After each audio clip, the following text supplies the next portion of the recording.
artinya tempat pembuangan orang tua. Jadi di Jepang itu orang tua kok gak mati-mati itu dibuang di gunung itu. Ubas itu Usutiyama. Karena memang orang Jepang itu gak ngerti birrul walidain. Jadi manusia itu dianggap seperti barang. Barang ini lewis amok, lawas, dan dirongsokan, ya ditaruh di gudang. Kalau nggak ada fungsinya lagi ya dibuang begitu.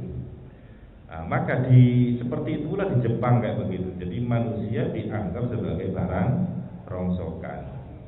Maka anggota keluarga yang lanjut usia itu dibuang di gunung. Apa alasannya? Satu, karena memang tradisi turun-temurun seperti itu. Yang kedua, mengurangi mulut yang harus diberi makan, katanya. Gak ngentek-ngentek sego. Jadi ibaratkan makanan itu menungso sing sepuh itu expired ya. Kok gak mati-mati digawai gitu. Itu namanya gunungnya namanya Ubasutiyama. Ada cerita kisah dahulu di sana. Jadi ada seorang nenek, dia lanjut usia, kemudian dia hendak dibuang ke gunung.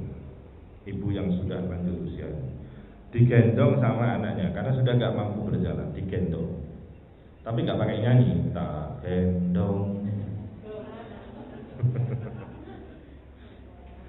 Ya Allah. Lah kemudian masuk ke hutan itu yang menuju ke gung, ya. Tangannya si nenek ini, orang tua perempuan ini kemudian memetik, mengais-ngais pepohonan, ranting-ranting yang ada di kanan kirinya, begini.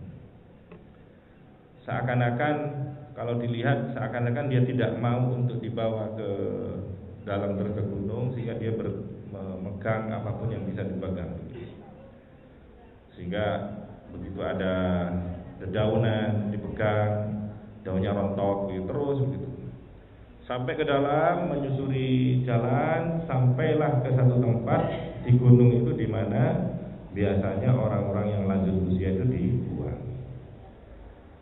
Lah seorang ibu ini begitu dibuang, kemudian anaknya ini pamitan. Jadi buangnya juga ada pamitannya gitu. Mungkin sampai di sini saya bisa berbuat baik sama ibu karena sudah tradisinya seperti itu. Kemudian ibunya ngomong, "Nak, gak apa-apa, aku dibuang ini tidak apa-apa." Nerimo karena memang tradisinya kayak begitu. Tapi aku mesakne nang awakmu, aku kasihan sama kamu. Gara-gara kamu ingin membuang aku, nanti kamu tersesat malah gak bisa pulang karena tempatnya jauh. Muter-muter nanti gak bisa keluar. Maka itulah yang aku pikirkan sejak tadi. Maka tolong ikuti jalan yang ada dedaunan yang berserakan tadi. Karena selama aku masuk, aku tadi mengais-ngais ada dedaunan itu kayak tenger gitu. Jadi nanti ikuti itu. Itulah kasih sayang seorang ibu seperti itu. Mau dibuang saja masih pikirkan bagaimana keselamatan anaknya. Akhirnya apa? Meskipun ini menjadi satu tradisi, seorang anak ini ngerti bahwa kasih sayang ibu, katanya kalau kasih sayang anak sepanjang jalan, sementara kasih sayang ibu sepanjang masa gitu. Terenyuh akhirnya, ya Allah, memang cinta seorang ibu itu ternyata begitu besar kepada anaknya. Akhirnya apa? Terenyuh dia. Akhirnya gak jadi dibuang, dibawa lagi pulang. Ya Allah, memang seperti itulah kasih sayang seorang ibu. Apapun keadaannya, maka pastilah seorang ibu akan memberikan yang terbaik yang dia mampu untuk anak-anaknya. Ini tradisi di Jepang, karena di Jepang itu tidak ada seperti di kita ajaran Islam birrul walidain. Berbuat baik sama orang tua. Kita berbuat baik sama orang tua, berbakti sama orang tua itu tidak nunggu orang tua berbuat baik sama kita. Kenapa? Karena kita berbuat baik sama orang tua itu perintah Gusti Allah, tanpa nunggu orang tua punya jasa apa enggak, berbuat baik apa enggak, membesarkan kita apa enggak. Wa wasainal insana biwalidayhi, dan aku perintahkan kepada manusia biwalidayhi untuk berbuat baik kepada kedua orang tuanya. Jadi Allah yang memerintahkan kita untuk berbuat baik kepada orang tua. Jadi bukan kita membalas budi orang tua, bukan. Tapi karena ini melakukan perintahnya Allah Subhanahu wa taala. Maka jangan mencari alasan seperti iblis. Iblis tatkala disuruh sujud kepada Adam, iblis nyari-nyari alasan loh. Adam itu anak baru kemarin sore, baru saja diciptakan. Sebelum Adam ada, aku telah beribadah ribuan tahun. Kok aku yang suruh sujud sama Adam? Kok mestinya kan Adam yang suruh sujud sama saya? Wes, aku gak mau. Iblis lupa kalau perintah sujud kepada Adam itu berasal dari Allah Subhanahu wa taala, tanpa memperdulikan status Adam itu siapa. Maka yang harus kita lihat siapa yang memerintahkan. Yang memerintahkan Allah, ya sudah, lakukan. Jangan lihat Adamnya. Kalau lihat Adamnya, ya pada iblis tadi ya. Maka perintah untuk birrul walidain ini adalah perintahnya Allah Subhanahu wa taala. Para rawi kami dipunmulai dengan Allah Subhanahu wa taala. Kemudian selanjutnya ada 3 ayat katanya Abdullah ibnu Abbas yang turun 3 ayat ini sepaket. Jadi ada pasangannya. Salatu ayatin nazarat makrunatan bisalatin la tuqbalu minha wahidatun bighairi qarinatiha. Ada 3 ayat yang turun berpasangan dengan 3 yang lainnya, yang mana mengamalkan satu tidak akan diterima kecuali mengamalkan yang lainnya. Ibaratkan kalau mau hari raya seperti ini, ada orang penjual teriak, obral, beli 1 dapat 2, beli 1 dapat 2. Dilihat dulu, jual apa sampean? Sandal. Iya. Lah itu sandal itu tunggu si jual loro karena sepasang. Lah situ toh ora payu. Ono sandal regane 1 juta, hilang 1, payu enggak 500.000? Enggak laku. Maka seperti itulah ayat yang akan saya terangkan ini. Ini adalah ayat sepasang, maka enggak bisa diamalkan cuma satu sisi tanpa menunaikan sisi yang lain. Apa itu? Yang pertama, atiullah wa atiur rasul. Taatlah kepada Allah dan taat kepada Rasul. Maka tidak ada gunanya taat kepada Allah saja tapi tidak taat kepada Rasulullah sallallahu alaihi wasallam. Kemudian yang kedua, wa aqimus shalah wa atuz zakah. Tunaikan, dirikan salat dan tunaikan zakat. Orang yang salat kenceng tapi lupa mengeluarkan zakat, pakpok salatnya, sia-sia. Kenapa? Ibaratkan sandal hilang siji, orang ono regane gitu. Ada seorang bapak-bapak, dia mau naik bis. Begitu naik bis dia pakai sepatu. Kemudian bisnya berhenti sebentar biasanya, boleh kan jalan lagi. Maka si kakek ini sudah tidak begitu lincah. Akhirnya dia naik bis. Kemudian ternyata sepatunya ketinggalan 1, ketinggal ya, jatuh gitu. Bisnya terus jalan gitu. Maka si kernetnya memandangi apa yang dilakukan oleh seorang kakek. Dan kakek kemudian menoleh. Tidak lama kemudian si kakek ini kemudian mengambil 1 sepatu yang masih terpasang di kakinya, kemudian dilempar ke belakang. Terheran-heran si kondektornya, Pak, sepatunya kok dibuang? Iya, sepatu saya tadi 1 ketinggalan di sana. Lalu terus yang satunya kok dibuang? Iya, karena kalau saya bawa ke rumah ini nggak ada gunanya. Dan yang di sana yang menemukan juga nggak ada gunanya. Ketimbang seperti itu, biar ini aku relakan, tak buang sana. Sehingga yang menemukan itu akan memakainya dan itu akan menjadi sedekah saya. Seperti itulah. Jadi ini harus sepasang, tidak boleh separuh. Kalau separuh nggak ada gunanya, nggak ada gunanya. Yang ketiga adalah anishkurli waliwalidai.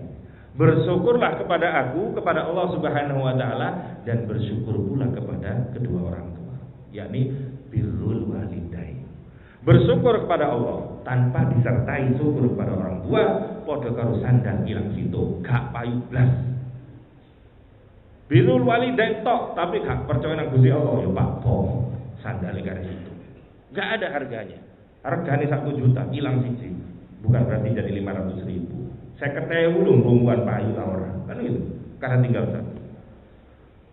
Jenengan dalile pun apa? Lek kepengin sugih, la in syakartum la azidannakum. Lek sampean gelem syukur nang Gusti Allah, tak tambahi, tak dadekno sugih mek Gusti Allah. Lah syukur nang Gusti Allah gak diterima lek sampean gak syukur nang wong tuwa. Maka kuncinya adalah bersyukur kepada orang tua, berbuat baik sama orang tua. Jadi bersyukur kepada Allah dengan beribadah, bersyukur dengan kepada orang tua dengan birrul walidain. Ya Allah. Ya ini. Maka saking dari tinggi derajatnya orang tua itu. Ridho fi ridhol walidain. Ridhonya Gusti Allah itu tergantung ridhonya orang tua. Wa sukhtullah fi sukhtil walidain. Dan murkanya Allah tergantung murkanya orang tua. Allah tidak menjelaskan lebih lanjut. Jadi pokoknya iku wong tuane sampean, ya. Apakah punya jasa ke sampean apa tidak? Diakoni apa ora? Iku tetap orang tua sampean. Yang itu menjadi penentu ridho ataupun murkanya Allah Subhanahu wa taala. Maka ini satu paket. Bersyukur tok nang Gusti Allah, wiritan tok, tapi lek birrul walidain nol. Birrul walidain tok, gak nyembah nang Gusti Allah nol. Seperti sandal tadi. Jadi harus sepasang. Ini turunnya sepaket. Para nabi yang panggil jadi anishkurli wali wali. Bersyukurlah kepadaku, yakni kepada Allah, wali walidain. Betapa mulianya orang tua. Sampai bersyukur kepada Allah digandengkan dengan bersyukur sama orang tua. Jadi koyok-koyok wong tua dadi pangeran saking tekok mulyane. Begitu tidak mengakui orang tua, ya sama saja gak mengakui Allah. Karena ini digandengkan anishkurli wali walidain. Maka kalau rezekinya bertambah, kepingin bertambah, barokah, la in syakartum la azidan. Bersyukurlah kalian. Dan bersyukur kepada Allah gak akan diterima kalau belum bersyukur kepada orang tua. Malam yashkurin nas lam yashkurillah. Barang siapa yang tidak bersyukur kepada manusia, ya orang tua, maka dia tidak bersyukur kepada Allah Subhanahu wa taala. Kemudian selanjutnya, jadi ayatnya banyak, bukan itu saja. Wa qadha rabbuka alla ta'budu illa iyyah wa bil walidaini ihsana. Dan Allah memerintahkan ini dan ini memastikan, memberikan kepastian supaya kalian tidak menyembah selain Allah dan berbuat baik kepada kedua orang tua. Sekali lagi para ulama menilai berbuat baik kepada orang tua digandeng dengan menyembah Allah Subhanahu wa taala. Dadi koyo-koyo wong sing gak regani wong tuwa niku ibadah gak bakal diterima kalian Gusti Allah. Sampai ayatnya digandeng kayak begini. Ini katanya kata para ulama, wa qadha rabbuka alla ta'budu illa wa bil walidaini ihsana. Maka jangan seperti iblis disuruh sujud kepada Adam, masih mempermasalahkan statusnya Adam. Dia lupa bahwa yang memerintahkan sujud itu adalah Allah Subhanahu wa taala. Wa qadha rabbuka alla ta'budu illa wa bil walidayni ihsana. Dan berbuat baiklah kepada kedua orang tua. Imma yablughanna indakal kibara ahaduhuma. Kalau salah satu di antara dua orang tua telah lanjut usia, au kilahuma atau dua-duanya, fala taqul lahumma uff. Maka jangan engkau berkata kepadanya uff. Uff ini bahasa Arab, cara wong Jawa. Ngono. Ono anak, tuh ono terasi nak. Mak ganteng-ganteng untuk terasi. Lah, ini gak oleh dosa. Bagaimana kalau menyakiti hatinya dengan ucapannya, tidak berbuat baik? Mau oleh gak oleh. Gurung misui, gurung gak nyopok, gurung macam. Wala tanharhuma, jangan kau membentaknya. Wa qul lahuma qaulan karima, dan ucapan dengan ucapan yang baik-baik, ucapan yang mulia. Ini perintah Gusti Allah. Jadi yang memerintahkan kita untuk berbuat baik kepada orang tua, Allah yang menciptakan kita. Sisi mongso, ada orang datang kepada baginda Rasul sallallahu alaihi wasallam. Dia izin, ya Rasul, aku izin, aku kepingin ikut jihad. Cantumkan aku dalam daftar mujahidin. yang akan diberangkatkan perang untuk melawan orang kafir. Kemudian Kanjeng Nabi tanglet, ahayyun walida, apakah kedua orang tua kamu masih hidup? Bapak atau ibu kamu masih hidup? Naam, nggih, masih hidup Kanjeng Nabi. Qala, Kanjeng Nabi udah jauh, fa fihi ma fajahid, awakmu gak usah jihad. Pulang kamu ke rumah, berbaktilah kepada kedua orang tua, karena itu setara dengan jihad.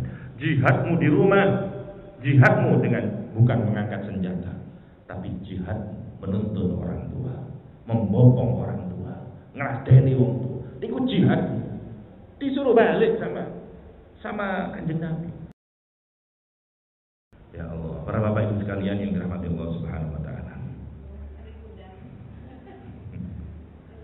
Ini ada 3 doa katakan Nabi. Ini donga sing mustajabah. Donga sing mustajabah itu ada 3 hadis riwayat Imam Baihaqi. Salatu da'awatil mustajabat. Doanya 3 doa ini diijabahi. Salah satunya adalah doaul walid ala waladi. Doanya orang tua kepada anaknya itu mati. Donga nang makom-makome iki nang wali-wali iki. Tapi gak jaluk donga nang ibuke nang bapake kapok sampai busar. Mulutnya sampai busa maca donga dawa. Lek gak jaluk donga nang wong Pak. Maka dari itu kita kalau tawassul waqiah kan juga kepada orang tua kita begitu. Lek wis mati, lek urip yo aja dikirimi donga tok, harus berbuat baik. Wabil walidaini ihsana, bukan wabil walidaini doa, bukan, tapi ihsana berbuat baik kalau masih ada. Baru kalau sudah meninggal didoain. Tapi kalau masih hidup jangan didoain cepat mati. Mati Mas, apa? Tak kirim Fatihah.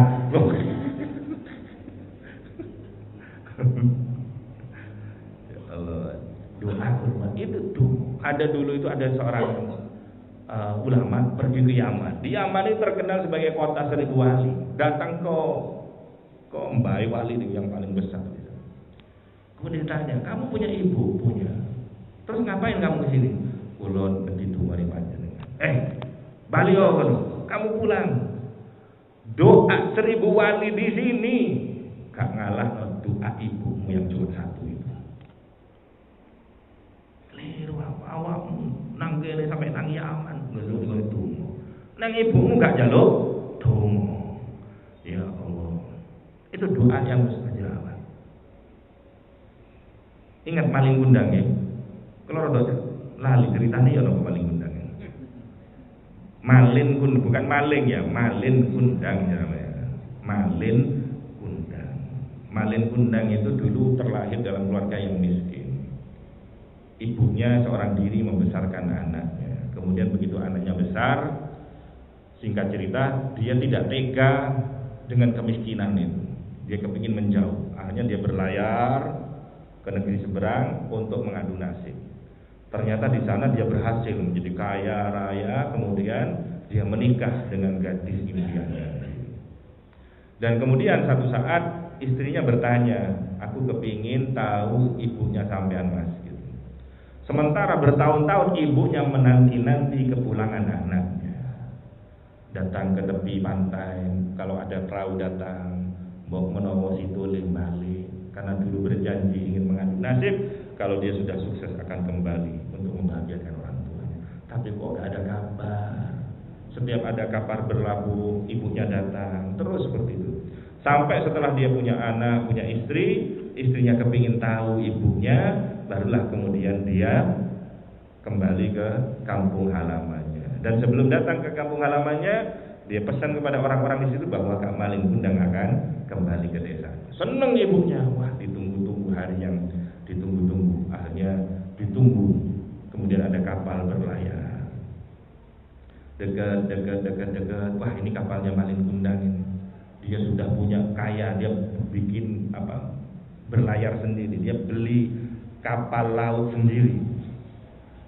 Saking dari kayanya Maling Kundang, sukses banget.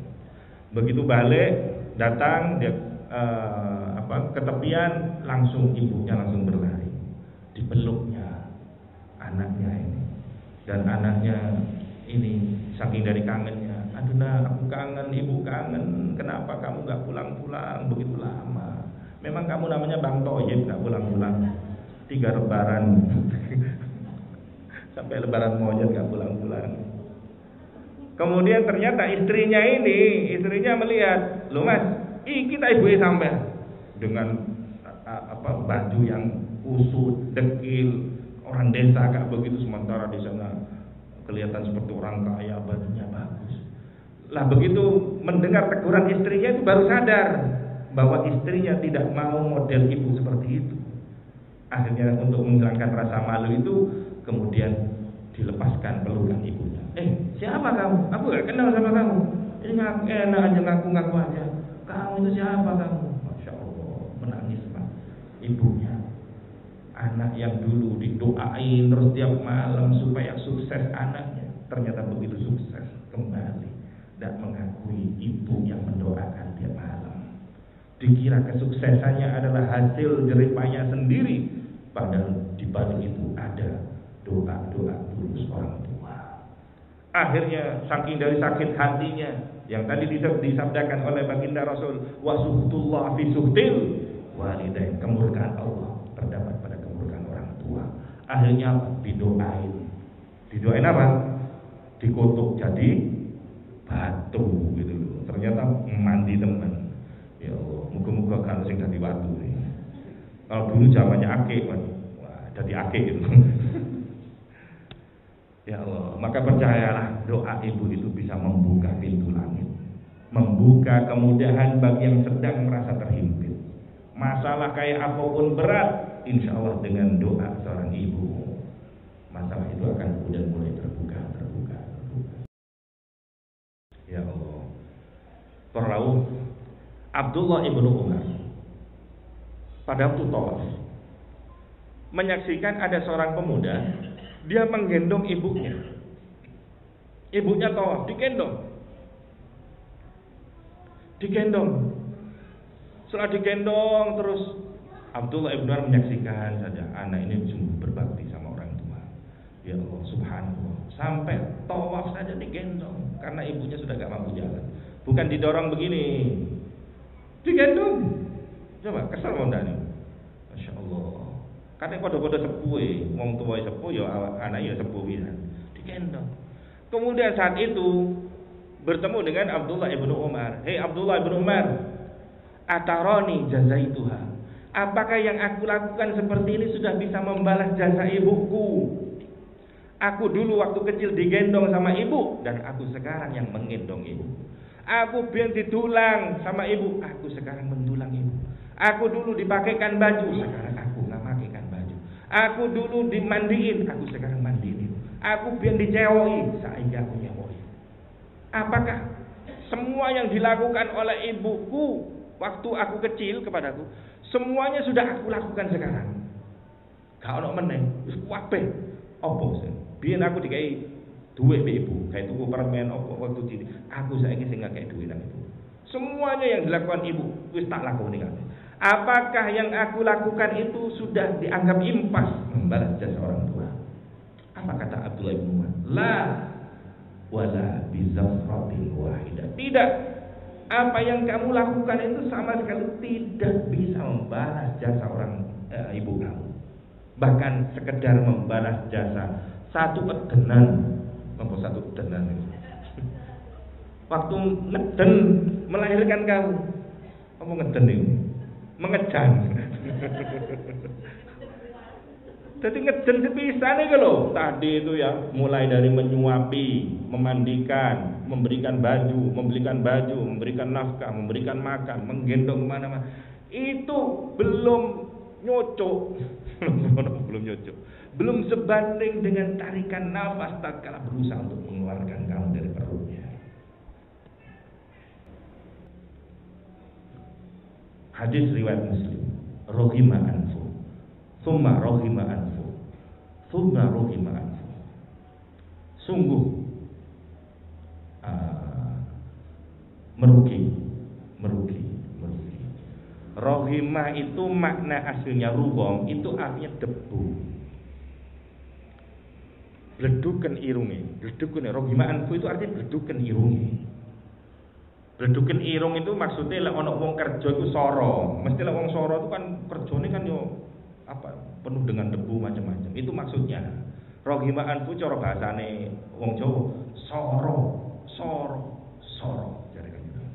Man adraka walidayhi indal kibar. Seorang anak yang mendapati orang tuanya lagi usia renta. Ahadahuma au kilaihuma, baik satu atau dua-duanya. Tsumma lam yadkhul al-jannah, tapi dia tidak bisa masuk surga. Kenapa enggak bisa masuk surga? Karena dia menyanyiakan keberadaan bapak ibunya dengan tidak birrul walidain. Maka sebagai penutup hadis sahih riwayat Imam Ahmad, la yadkhulul jannah akun, tidak bisa masuk surga seorang anak yang uqul walidain, orang yang durhaka sama orang tua, orang yang berkata, orang yang tidak nurut sama permintaan orang tua.